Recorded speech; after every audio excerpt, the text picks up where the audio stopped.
एक बार समझा देते हैं कि एटॉल की संरचना क्या होती है। तो हमारा सबसे पहला क्या था, पैच रीफ। दूसरा क्या था, दूसरा था हमारा फ्रिंजिंग रीफ। तीसरा हमारा था बैरियर रीफ। अब चौथा हमारा है एटॉल। एटॉल की संरचना में कई सिद्धांत हैं, जैसे डार्विन को अगर हम देखें तो, और एटॉल की संरचना पर अलग से प्रश्न भी पूछ सकता है, लैगून की संरचना पर प्रश्न पूछ सकता है, लैगून के फॉर्मेशन कैसे होते हैं इस पर भी प्रश्न पूछ सकता है। आपको हर तरह से तैयार रहना है, और अगर जब तक आप समझोगे नहीं इन चीज़ों को तब तक आप लिख नहीं पाओगे, है ना। और अच्छा रहता है कि आप अच्छे अपनी शब्दावली में इसको लिखो, लेकिन अपनी शब्दावली का मतलब ये नहीं है कि आप अपने गांव की भाषा में और हिंदुस्तानी भाषा में लिखना शुरू कर दो। जहां तक प्रश्न है लैगून का, ये लैंग्वेज नहीं चाहिए मुझे, साइंटिफिक लैंग्वेज होनी चाहिए, जो आपको हम लिखवाएंगे थोड़ी देर में। तो ये डार्विन ने क्या कहा एटॉल के विषय में कि ये आइलैंड है, ये देखो आइलैंड है, और ये हमारा है लो वाटर टाइड। अब ये कहते हैं कि आइलैंड के चारों तरफ ये जो कोरल्स है इसका इस तरह से ग्रोथ होगा, और बाद में जब आइलैंड नीचे की ओर डूबने लगता है तो थर्ड स्टेज में ये आइलैंड नीचे डूब रहा है तो ये कोरल का ग्रोथ इस तरह से वर्टिकल ऊपर की तरफ होने लगता है और क्षैतिज भी होगा, जैसे मैंने आपको समझाया भी। तो लैगून इस तरह से विशाल लैगून बनता चला जाएगा, और समुद्र तल के ऊपर इस तरह से रिंग जैसा ये पूरा कोरल का एक स्ट्रक्चर इमर्ज कर जाएगा, और बीच में ये लैगून है। ये लैगून है तो जो रीफ सर्कुलर बन जाए, एनुलर बन जाए, वलयाकृतिक बन जाए, जैसे मान लो कि ये एक आइलैंड है और आइलैंड के चारों तरफ बना हुआ है फ्रिंजिंग रीफ। अब ये आइलैंड नीचे की ओर डूब रहा है तो फ्रिंजिंग रीफ ऊपर की ओर ग्रो करेगा, हॉरिजॉन्टली तो ग्रो करेगा ही, तो लैगून का साइज ही बढ़ता चला जाएगा, तो ये बन जाएगा बैरियर रीफ। और अगर नीचे की तरफ और आइलैंड पूरी तरफ से डूब जाए तो क्या रह जाएगा शेष, बीच में विशाल सर्कुलर लैगून और चारों तरफ वो रिंग की तरह बैरियर रीफ का स्ट्रक्चर रह जाएगा। अब इसी को एटॉल कहेंगे। एटॉल में क्या विशेषता होती है कि समुद्री तरंगें आकर के अपने अवसादों को इसके ऊपर डिपॉजिट करते रहती हैं, तो इसके कारण एटॉल में मोस्टली कोरल डेड हो जाता है। अब कोरल नहीं ग्रो कर सकता है उसमें, तो डेड कॉलोनीज मिलता है कोरल में, और उस पर भी मिट्टी अवसाद भरते भरते अंत में वो पूरा वहाँ पे वृक्ष भी उग जाएगा, वो आइलैंड बन जाएगा, वो ह्यूमन हैबिटेशन का केंद्र बन जाता है, मानव अधिवास बनने लगते हैं उसके ऊपर में, और वो पूरी तरह आइलैंड बन जाता है। तो ये एक तरह का एटॉल होता है जिसको हम लोग ट्रू एटॉल कहते हैं, मान लो कि। तो इसी तरह से एटॉल की संरचना के आधार पर तीन प्रकार के एटॉल का वर्गीकरण किया गया है। पहला जो ए है वो है ट्रू एटॉल, जैसे मान लो कि ये इस तरह से वलयाकृतिक संरचना बन रही है, और ये हमारा लैगून है, और ये हमारा एटॉल है जिस पर कि ये तुम कुछ वृक्ष दिखा सकते हो।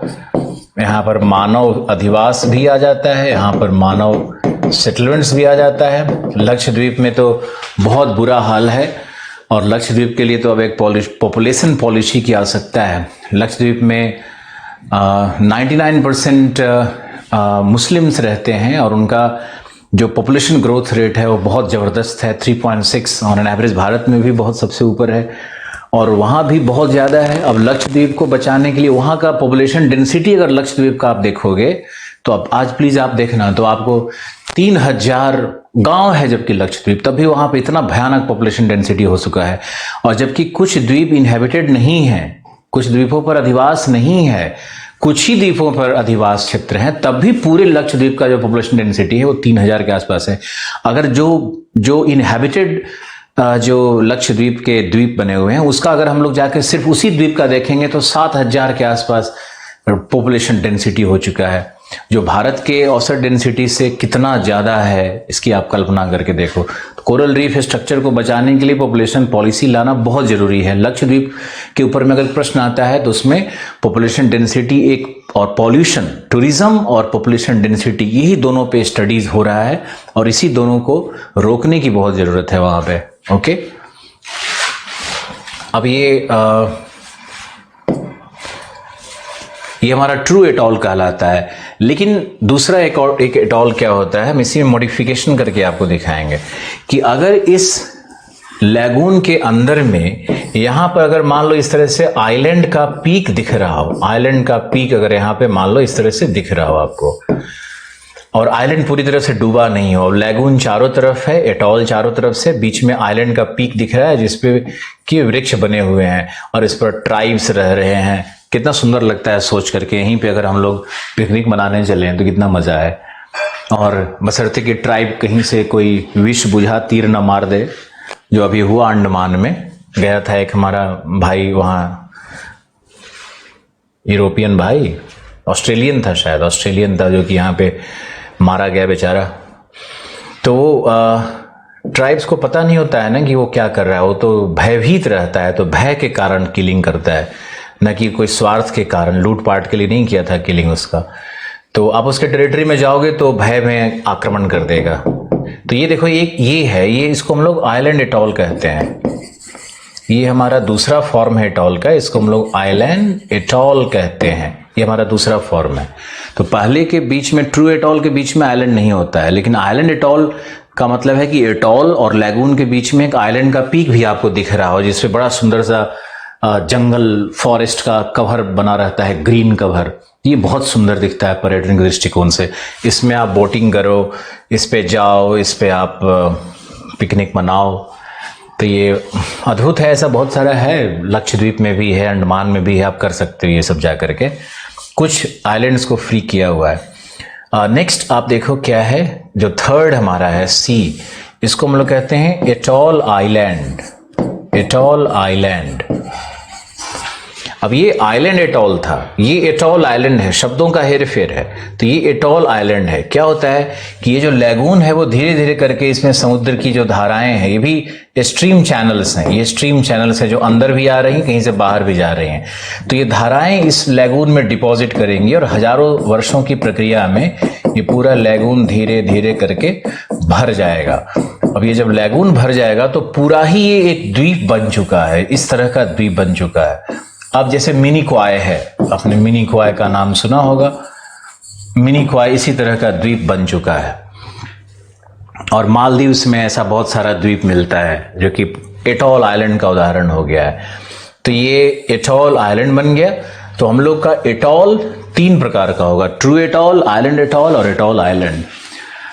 तो एटॉल के फॉर्मेशन पे डार्विन का जो सिद्धांत है वो तो यही कहता है कि द्वीपों के डूबने से इसका फॉर्मेशन हुआ है। जैसे लक्षद्वीप जो बना हुआ है ना, वो हमारा वहाँ पर पहले अरावली की श्रेणियाँ हैं वो, तो अरावली की श्रेणियों के वहाँ पे अवतलन से उस पर लक्षद्वीप पर एटॉल बना हुआ है। आपको इंडियन ज्योग्राफी में ये सब बहुत डिटेल से पढ़ाएंगे, अरावली कैसा है, फॉर्मेशन कैसा है उसका, कैसे बना था अरावली, समुद्र में कैसे चला गया अरावली, वो सब आपको बताया जाएगा। अरेबियन सी का सबसिडेंस कैसे हुआ, वो सब बताया जाएगा आपको।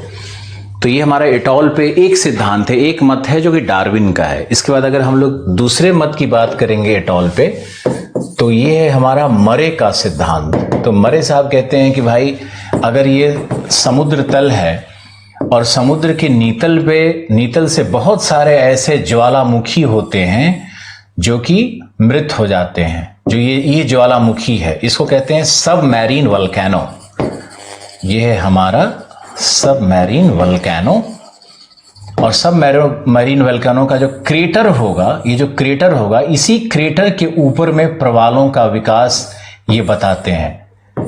इसी क्रेटर के बेस पर ये प्रवाल विकसित होने लगते हैं। और सबमरीन वल्केनो के क्रेटर के ऊपर में जब प्रवाल विकसित होने लगेगा, वर्टिकल ग्रोथ करेगा। तो जब ये वर्टिकल ग्रोथ करेगा, तो वर्टिकल ग्रोथ क्यों करेगा? क्योंकि सी लेवल में चेंज होगा, ये सी लेवल नीचे की ओर आएगा, तो यहाँ पे कोरल ग्रो करेगा, फिर सी लेवल वापस बाउंस बैक करेगा, तो उसके कारण फिर ये कोरल ऊपर की तरफ ग्रो करेगा, है ना। तो समुद्र तल में परिवर्तन करना है, तो जब समुद्र तल में परिवर्तन होगा तो कोरल वर्टिकल ग्रोथ करेगा और ये सतह पर आ जाएगा। इसी को आज हम लोग एटॉल की तरह देखते हैं, यही एटॉल्स है। ये मरे साहब ने कहा कि सबमरीन वोल्केनिक क्रेटर के ऊपर में एटॉल का विकास होगा। तो एटॉल से संबंधित ये दूसरा सिद्धांत है जिसको मैंने संक्षिप्त शब्दों में वर्णन किया, अभी नोट्स लिखवाएंगे आपको।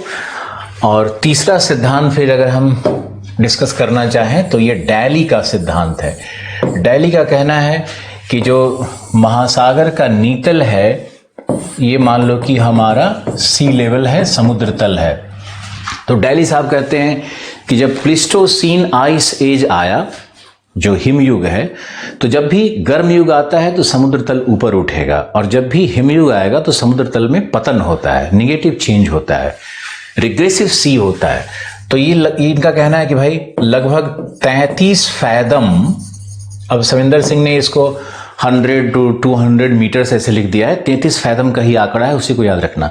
33 से 38 फैदम, ऐसा कुछ, फैदम मतलब 6 फीट, तो ये लगभग 65 मीटर्स तक आता है।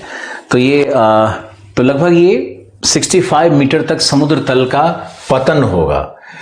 अब ये कहते हैं कि हिमयुग में समुद्र तल कई बार नीचे आया, कई बार 4 बार नीचे आया, 4 बार ऊपर गया, तो समुद्र तल में फ्लक्चुएशन लगातार होते रहा है आज के 2 मिलियन साल पहले प्लीस्टोसीन काल में। अब कहते हैं कि नीतल पर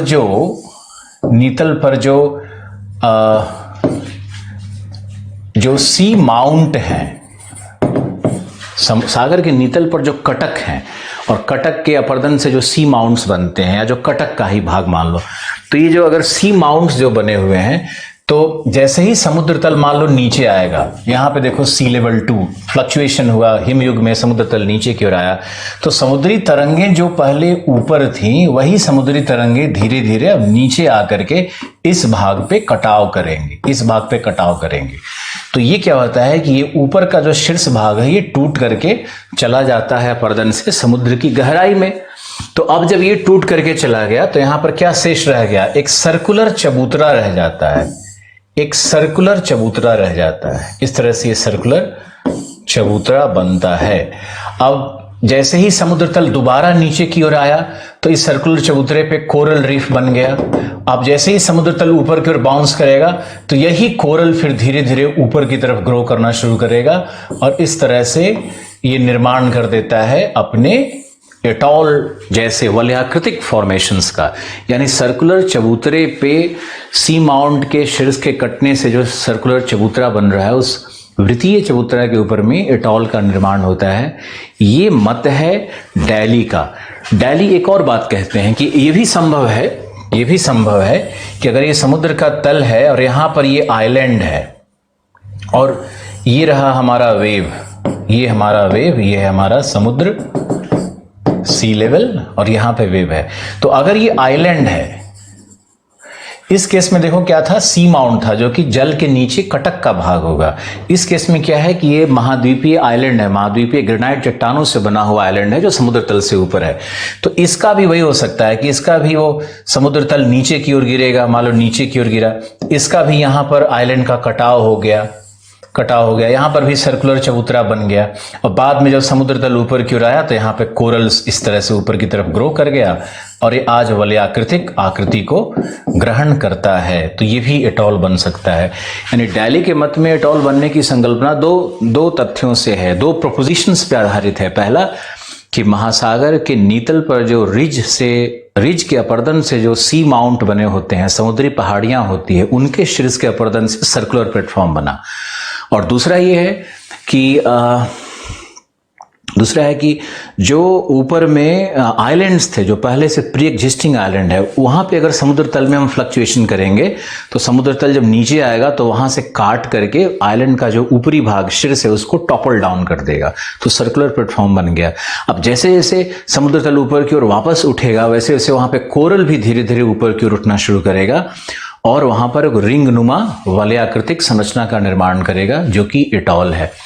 तो ये तो है एटॉल के फॉर्मेशन पे अलग अलग मत। हमने आपको 3 मत बताए, डार्विन, मरे और डैली।